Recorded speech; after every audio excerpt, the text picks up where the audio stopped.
How's it going, Rustin? Good. It's good to get a chance to talk with you again. How is everything in the world of Jake Oni? Everything's good, man. In LA, chilling with some friends. Excited to start playing some shows again. We had a little break from the road, and we're back. So everything's good. Everything's really good. Album's almost out. I was going to say the debut album, Ironshore, releases on Black Friday. Is there some sense of relief that the release date is almost upon us? I mean, you've been waiting for this for quite a while. I think there's a lot of relief, man. We're really stoked. It's highly anticipated, so just can't wait. Yeah, last time you and I spoke, boy, you hadn't even wrapped up the album completely yet. You didn't even have a band photo. That's how long we've been waiting on this thing. So now you guys released a playthrough this week for the opening track, Barn Burner, which features Johnny D on his xylosynth. It was really something of an eye-opener to see and hear the impact that he has on Oni's sound. I mean, when you listen to it, you don't quite hear it, but when you see him playing, it all comes together, huh? Yeah.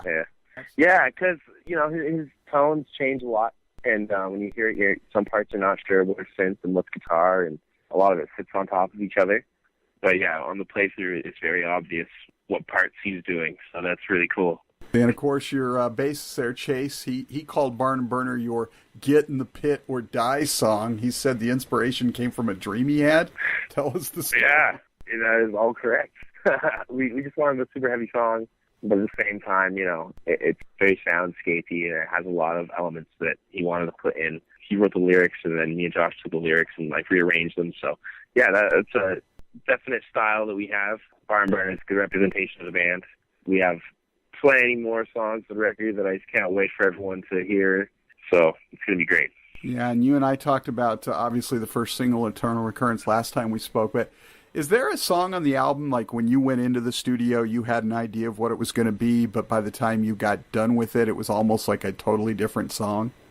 Yeah, all of them. Every single one, probably. Like Barn Burner, for example, it turned out to have a lot more clean singing in it than we imagined. For whatever reason, that's just kind of how it turned out to be.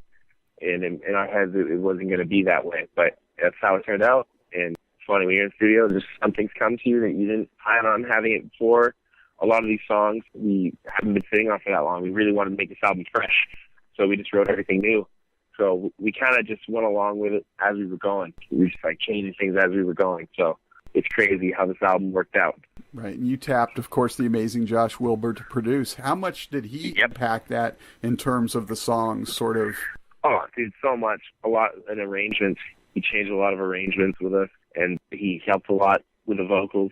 Not so much with the vocals, more telling me oh, you should sing this part, so scream this part, or you should scream this part, so sing this part type thing, and just what he thinks sounds good vocally, so works a lot with him. It's great, man. I'm not really a demo-itis guy. I'm just want what's for the greater good of the music. So I know, I never mind taking other people's ideas and running with them. Normally they're really good. So it's been great working with Josh. I love collaborating. Right, and of course, he also produced the latest Lamb of God record, which led to that Randy Blythe connection. He appears on the track The Only Cure, I believe. Yeah, we played it at Knotfest. It's a ripping song. That's probably the next one we release before the album comes out. Super heavy, super groovy. The song's about getting your chest cut open. It's pretty gnarly, gory shit. It's pretty cool. Lyrically, yeah, that was a groovier, heavier song. It's an odd meter, but we still try to make it bounce. So the vocals are straight, kind of 4/4 all the way through. Even though the drums are doing other shit. It's always one of our heavier ones live. We like to play it early in the set. We play that one every time. Pretty much every show we played as this band, we played Only Cure. So. And on your first album, you got a chance to share a song with the mighty Randy Blythe. How can you complain? Yeah. He even wrote part of Only Cure. Yeah. So wrote some lyrics, wrote some of the song, tracked some of the song with us. His vocals are on it, as well as mine, of course. And, he helped us a lot. Took photos for the album artwork. He named the album Ironshore. He named it that, so he's definitely an essential part in the mix, if you will. Good friend of the band, great guy overall. Well, and that sort of segues to what my next question was going to be. Is there a story behind the title, the album? Because the album art is fantastic, so there's got to be some sort of... Ironshore is like a rock, like volcanic rock. It looks pretty gnarly, and it just like comes out of the sea. That's what we named the album after, and Randy told us we should name it that. It's one of those things when you think of the name, it's kind of abstract. Like when you think of Ironshore, you think of like a beach covered in like sheet metal, but it's really just like a rock, and the rock's on the album cover. It's in there, so that's where the album name came from. And Randy said it was important to name it that because, you know, we were in Canada, and it's like a rock that is just found out there. So that's in a lot of ways, more meanings than one.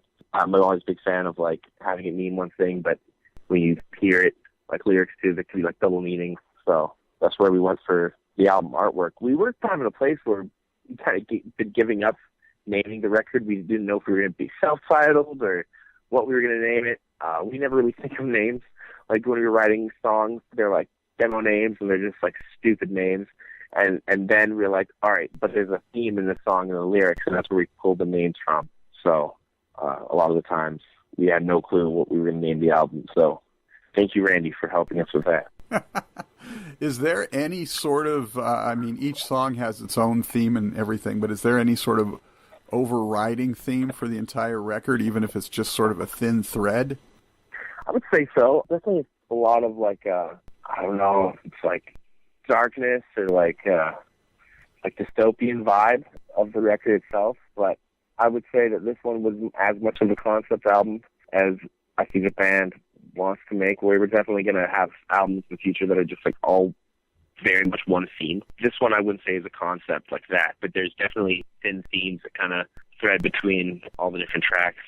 You know, I know you were talking about a couple of songs being very indicative of the sound of Oni. Which track on the album is sort of like the biggest departure from what you would say your usual, the Oni sound is? I would say Chasing Ecstasy is the biggest departure from the rest of the songs on the record. It's much more of a, I guess, digestible song, if you were.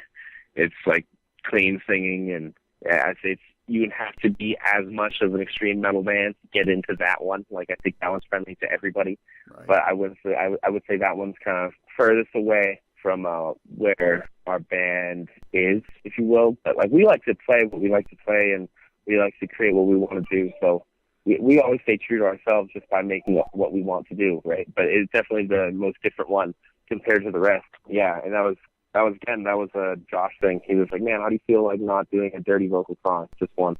I was like, "I'm open to it, you know, whatever. I'm a singer, so I like to sing clean too." So definitely Chasing Ecstasy. I would say on the other side of that, though, the song on the record that kind of showcases our heaviness and our progressive out there-ness the most would be The Science. If you heard The Science, that would be the one that I'd say is the most representative of our sound, for sure. But I'm proud of all of them, of course. Of course, they're your children.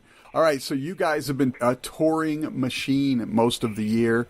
As you mentioned, you just went out with Cavalera Brothers. Now you have a few days home. Then you got a few dates with Ex Mortis before heading out on the Children of Bottom tour. What have you learned from your time on the road so far, and how have the crowds responded, Tony? I've learned some stuff here and there. Not that much, to be honest, as bad as that sounds. But the crowds have been great. You know, everyone's been really receptive. Some days are better than others, of course, but I feel that the past few tours we've been on, our style of music has been very different than the headliner. So for us to get the kind of positive reaction that we have been getting is definitely a good statement for our band. People like it, and it gets people's attention really quick, even if they haven't really heard of us before or like weren't coming to necessarily see us. They come from the headliner, which is so different. Like Cavalera Brothers playing Roots is not progressive metal. Like, you know, we're all metal, but it's like different subgenres and everything. So the fact that we've been winning people over has been great. We've been selling CDs on the road, and people have been eating that shit up. So it's been really fun. All right, Jake, thanks so much for taking some time to chat. I'm glad we could catch up. Thanks for having me. And as I said, the album is fantastic. I look forward to getting a chance to catch you live so I can see what it's like in person. Awesome. Take care, my friend.